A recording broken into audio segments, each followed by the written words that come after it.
Groupe Bordeaux-Nord-Aquitaine vous présente Dites 33.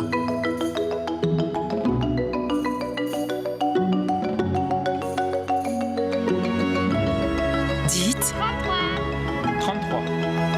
Dites 33. Bienvenue dans ce nouveau numéro de Dites 33, un numéro qui nous emmènera dans l'unité BioCard. Alors, comment cette unité est-elle organisée? Quel est l'intérêt d'une prise en charge pluridisciplinaire? Mais aussi, comment les patients sont-ils pris en charge après l'accident cardiaque? Eh bien, c'est ce que nous allons découvrir tout de suite dans Dites 33.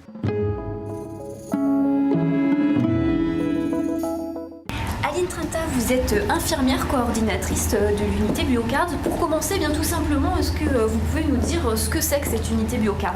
Alors d'abord, BioCard, c'est bilan individuel optimisé pour votre cœur, artères, reins, diabète et sommeil. C'est une unité de prévention, de dépistage et d'évaluation des facteurs de risque cardiovasculaire.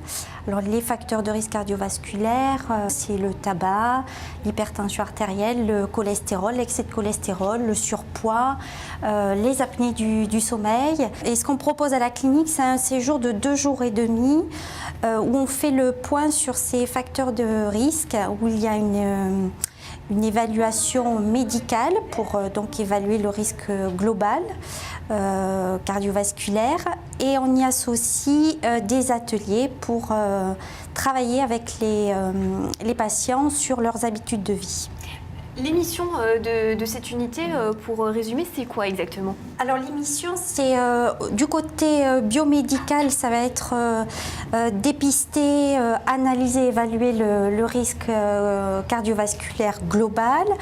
Et au niveau de l'éducation thérapeutique, ça sera repérer avec les personnes leurs facteurs de risque et agir sur leurs facteurs de risque. Et alors, comment est organisée cette unité? Alors c'est sur 2 jours et demi. Dans un premier temps, je rencontre les personnes en entretien pour faire un bilan éducatif, pour vraiment identifier ce dont ils ont besoin pour prendre en charge leur santé, tout autour de ces facteurs de risque. Puis après, on organise un séjour, voilà, personnalisé. Si la personne est d'accord, si elle trouve un intérêt à ce séjour, eh bien on le programme, on fixe une date. Puis dans l'unité, le séjour dure 2 jours et demi, donc avec des examens comme des examens et des consultations avec les médecins spécialistes. Alors dans les examens, on peut citer le test du sommeil, la tension sur 24 heures, le test à l'effort. Et en parallèle, sont organisés des ateliers sur l'éducation thérapeutique menés par les professionnels de santé, donc sur l'alimentation, l'équilibre alimentaire, la gestion de l'hypertension artérielle, du tabac, améliorer sa qualité de sommeil, l'activité physique, et ceci en fonction du profil du patient.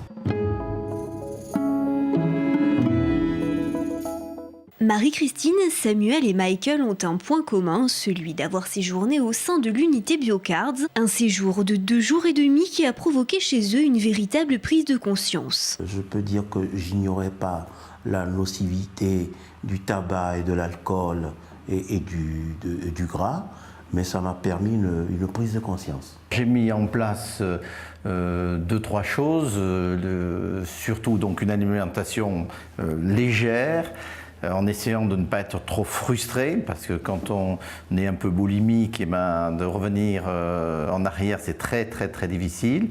Et puis surtout, j'ai mis en place une activité physique au fur et à mesure du temps un peu plus importante. J'ai commencé doucement et aujourd'hui, eh bien, je dirais que je fais 2-3 fois par semaine ou même 4 fois par semaine du vélo.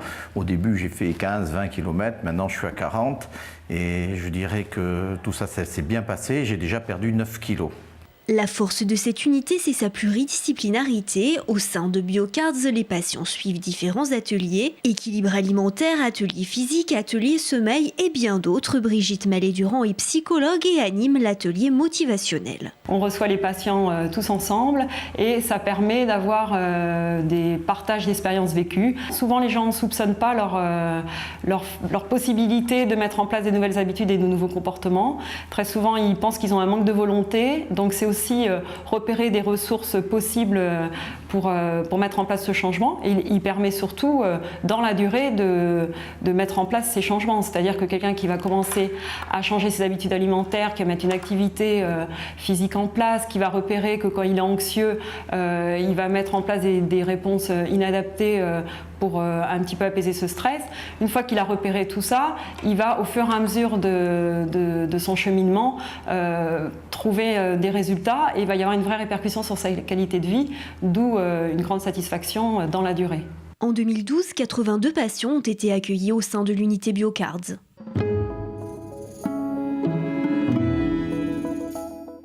Docteur Castet, on va parler avec vous de la prise en charge lorsque l'accident cardiaque survient. Est-ce que vous pouvez nous dire comment ça se passe? L'accident cardiaque correspond à l'infarctus du myocarde, c'est-à-dire l'occlusion des vaisseaux qui irriguent le cœur, que sont les coronaires. Nous avons deux coronaires, une coronaire gauche qui se divise rapidement en deux branches, l'IVA et la circonflexe, la coronaire droite, chacune irriguant une partie différente du cœur. Donc quand l'accident survient, il s'agit d'une urgence. On a 6 heures pour intervenir, en sachant que plus l'intervention est précoce, meilleur sera le pronostic. Donc le patient, quand il a une douleur évoquant un infarctus du myocarde, doit être transféré le plus rapidement possible dans un service doté d'une salle de cathétérisme cardiaque permettant d'intervenir 24 heures sur 24. Donc les signes cliniques sont en général assez évocateurs. C'est une douleur médiothoracique, irradiant dans les mâchoires, parfois dans les bras, accompagnée de pâleur, de sueur, quelquefois de nausées et de vomissements. Ce sont des signes électriques avec un électrocardiogramme très perturbé, et des signes biologiques avec une prise de sang aussi perturbée avec élévation des enzymes cardiaques qu'on appelle les troponines. Donc quand cette douleur vient, le patient est transféré dans un centre. Le diagnostic étant posé, on lui donne immédiatement un traitement anti-agrégant plaquettaire puissant par la bouche, intraveineux et sous-cutané. Il est transféré en salle d'examen où on va faire un cathétérisme cardiaque. Alors, le cathétérisme cardiaque correspond à une ponction d'une artère au niveau du poignet, on appelle l'artère radiale, parfois au niveau de l'artère fémorale, au niveau du pli de l'aine.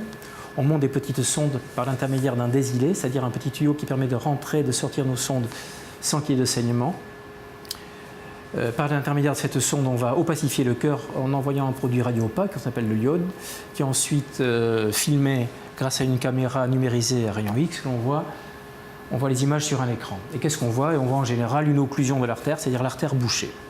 Donc quand l'artère est bouchée, par l'intermédiaire de ce cathéter, on va mettre un petit guide qui va essayer de franchir le site de l'occlusion et s'ancrer en distalité du vaisseau. Sur ce petit guide, on fait coulisser une autre sonde avec un système d'aspiration pour aspirer les caillots de façon à avoir le meilleur flux possible.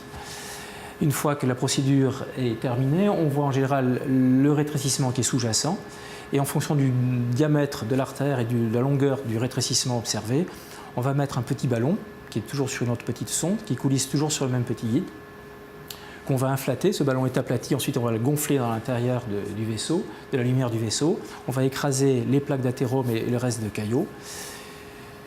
Sur ce petit ballon, on peut aussi mettre un petit ressort qu'on appelle un stent, par l'intermédiaire d'un ballon différent, qui arrive aussi au site précédent de l'occlusion. On va gonfler le ballon avec une inflation longue. Le ressort va être largué à l'intérieur de la paroi, il va bien être impacté et va permettre d'étayer l'artère et qu'elle reste perméable.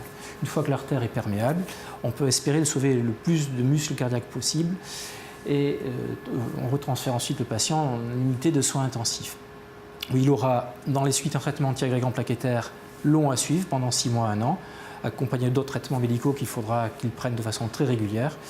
Et pour assurer son suivi, il faudra au mieux qu'il parte en centre de réadaptation. AMOC, entendez par là Association de malades et opérés cardiaques, est une association qui existe depuis 1993. Michèle Rémignon en est la présidente depuis quelques années. Le but de cette association, c'est d'être en prévention primaire et tertiaire, c'est-à-dire informer les adhérents sur toutes les possibilités en chirurgie cardiaque, mais au point de vue aussi les nouvelles thérapeutiques en médicaments cardiaques, et aussi faire des ateliers pour leur apprendre, ceux qui sont sous anticoagulants, leur apprendre à gérer très très bien leur anticoagulant, c'est-à-dire leur INR. La particularité de cette association est la sensibilisation au massage cardiaque. Celui-ci doit être pratiqué dans les 3 minutes suivant le malaise cardiaque, et ceci alors que la victime gît au sol inconsciente et qu'elle ne respire plus. Je fais le 15, je laisserai mon téléphone allumé pour être toujours en coordination avec le médecin coordinateur. Et je commence à pratiquer le massage, c'est-à-dire entre les deux seins, au milieu, et avec la paume de la main, j'essaie de masser dans un rythme soutenu, c'est-à-dire dans les 80 à 100 pulsations à la minute. Et là, je ferai 5 cycles de 30. Si un défibrillateur se situe à proximité, il sera utilisé selon les indications. Amok est hébergée à la maison des associations de Mérignac, où elle tient une permanence chaque 3e jeudi du mois.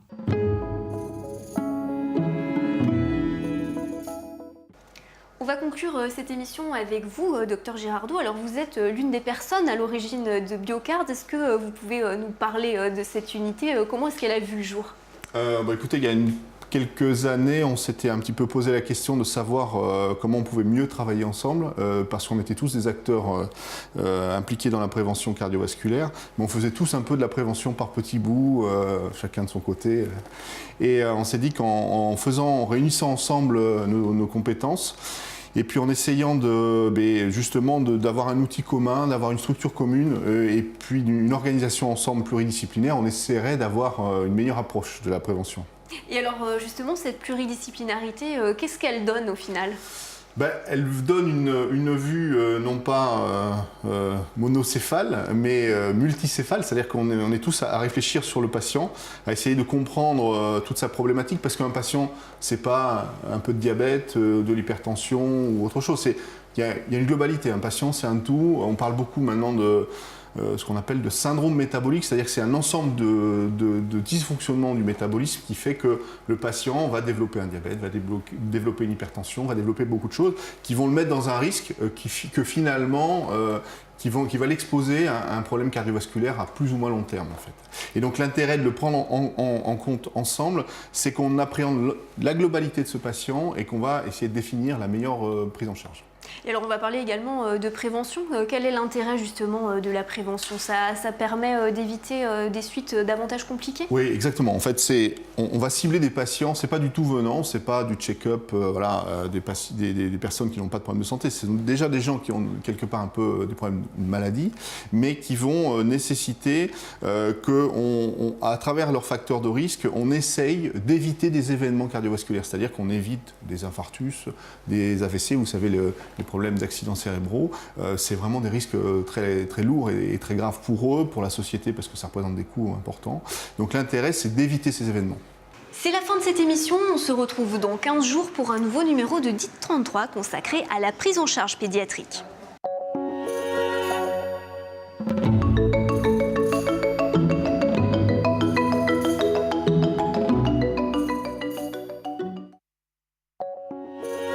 DIT 33 avec le groupe Bordeaux Nord-Aquitaine.